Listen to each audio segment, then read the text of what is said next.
Good afternoon. The Israeli government has warned that if Hezbollah break the terms of yesterday's ceasefire agreement, Israel will forcibly respond to any threat.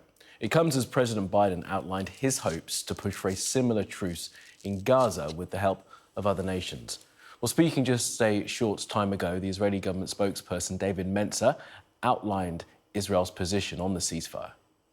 The agreement in Lebanon came into effect this morning. From Israel's perspective, we certainly will adhere to the agreement, as the Prime Minister has made very clear. The length of the ceasefire depends on what happens in Lebanon.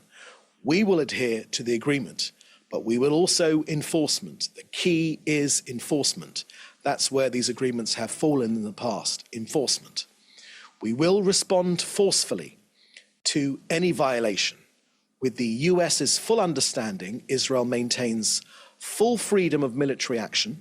So if Hezbollah violates the agreement and tries to again rearm itself, we will defend ourselves. If it tries to rebuild terrorist infrastructure near our border, we will defend ourselves. If it launches a rocket, if it digs a tunnel, if it brings in a truck carrying rockets, we will defend ourselves. Israel will respond forcefully to any violation. Well, let's take you through the latest developments in the region now. And thousands are attempting to return to their homes in the south of Lebanon after the halt in the fighting, which began at 4 a.m. local time. And now the ceasefire does appear to be holding, although the Israeli military says it's fired warning shots at vehicles and suspects in restricted movement areas. Israeli forces also claim to have killed a senior Hezbollah commander, Mohammed Hussein Sarour, during a series of strikes on Beirut last night before the ceasefire was announced. Well, reacting today, Hamas expressed its commitment to cooperate with any efforts to stop what it called the fire and aggression in Gaza. Meanwhile, the IDF says that all attention will now shift towards the enclave.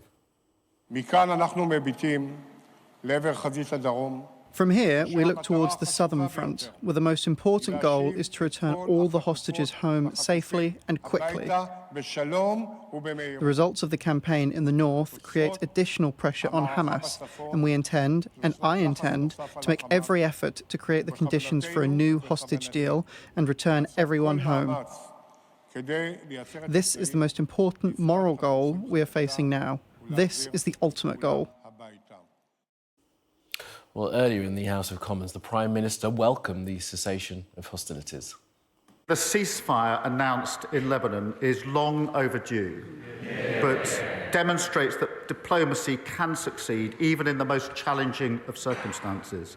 We must seize this opportunity to build trust, de-escalate tensions, and push for a wider ceasefire.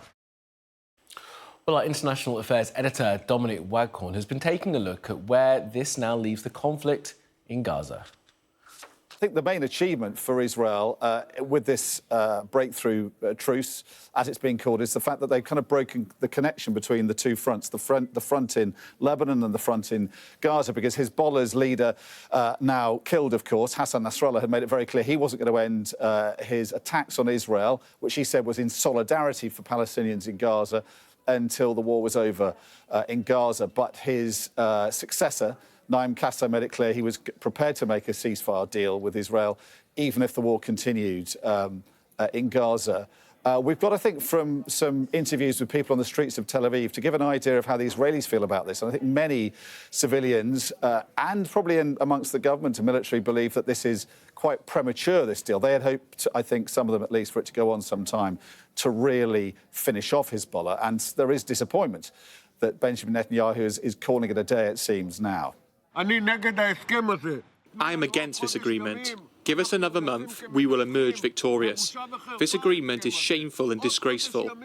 In another month, then we would have ruled. Then we would do whatever we want with Hezbollah.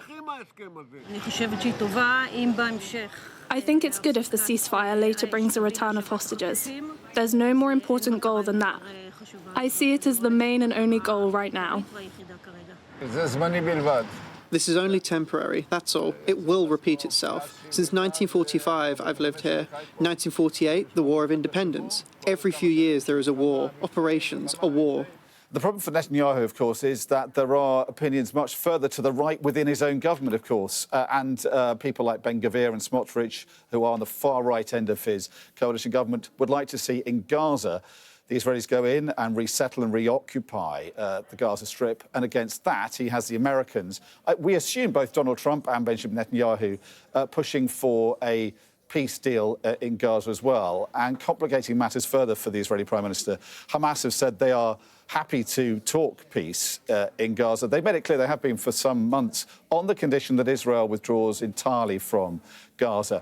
And I think the question for negotiators and international mediators, is there some wriggle room here? Can the Israelis keep their forces in Gaza to some extent, particularly on the border with Egypt, the Philadelphia corridor, as it's called, and will that allow, is Hamas going to tolerate that? Will that allow some progress towards a peace deal?